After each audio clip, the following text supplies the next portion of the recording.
Another one bites the dust as Xavi Simons is the latest victim to undergo the Spurs medical team's naivety, to say the least, as confirmed by Fabrizio Romano earlier today that Xavi Simons has unfortunately suffered an ACL injury and will be out for the Spurs the rest of the campaign, and he'll also miss the World Cup, and he's not going to be back until probably the earliest 2027. Now, for anyone who hasn't seen it, it's been well documented now of how naive the Spurs medical team seemed to have gone about this, and how that they shouldn't have done what they did in terms of getting Xavi to come back up, bounce on the leg and the knees to see if he could feel anything. So they're coming under absolute scrutiny, and rightfully so. Anyone who knows anything about the sport knows that ACL injuries are the most common injury to occur, alongside any hamstring injuries as well. That being said, we've had our absolute fair share of ACL injuries within the last year alone. We had Radu obviously popping the ACL in the Europa League.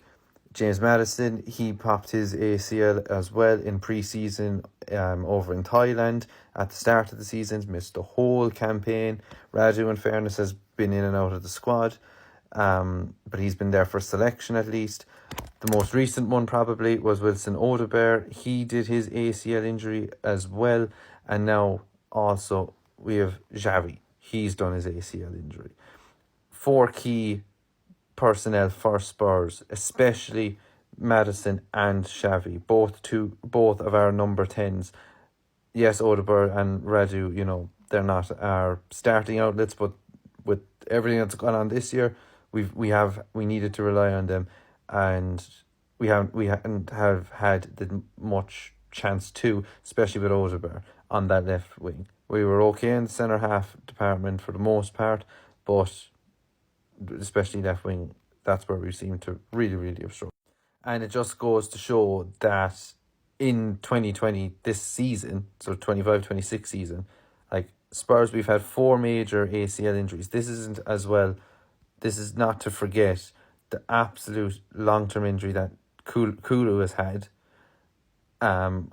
wherever he's going to get back, if he's ever going to get back, where he suffered that patella injury against Crystal Palace, way back. It seems like forever ago now at this stage. He was meant to come back earlier in the season. We haven't seen him at all. And I suppose we had an injury to, we now have an injury to Romero, another key personnel. But I thought that this was interesting. Spurs, we've had 4 main ACL injuries this year. We've had 3 managers in Tudor, we now have De Zerbi and Thomas Frank, and we've only had 2 home wins. If that's not relegation form, if that's not written in the stars that Spurs are destined for the Championship, then I don't know what is. It's also worth pointing out this. I found this as well really, really interesting, that as recent as it is now, look at who we have out, injured at the moment now.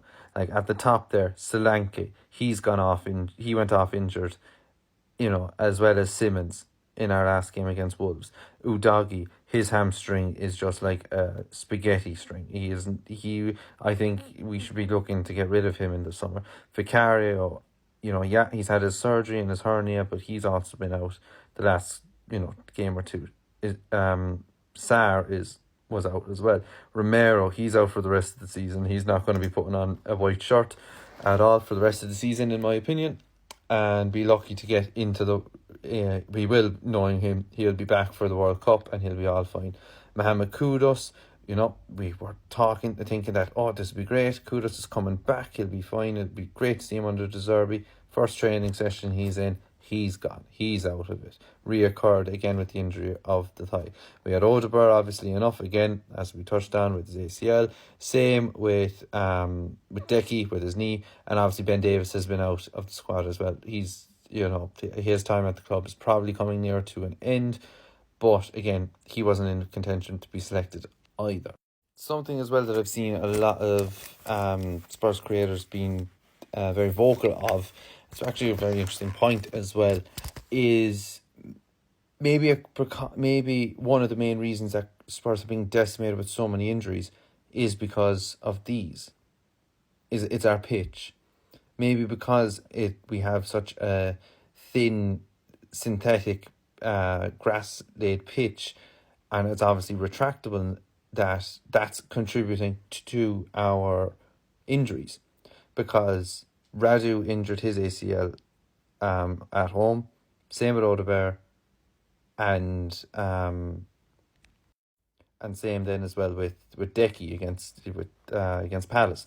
So those three, I suppose, are obviously long-term injuries, but I think questions maybe need to be had on, is this the actual best terrain for our players to be training on? Because we obviously know that, stadium, it's been, the money has been put into the stadium to make it as good as it has been, but has it actually been of any benefit to us when in one season we've got over 4 ACL injuries, whereas in the average typically in the whole season, for the whole Premier League, it's about 6. So let that sink in. And one more thing that I want to touch on is the medical team. Now, I'm not going to sit here and pretend like I know everything there is about physiology or anatomy, even though I have come from a sporting background, and I am aware of it from a sports science background, and I suppose having worked with sports scientists and worked within the medical department in parts as well as the recruitment departments, I'm well aware that of how intelligent these people are and how good at the jobs that they really are.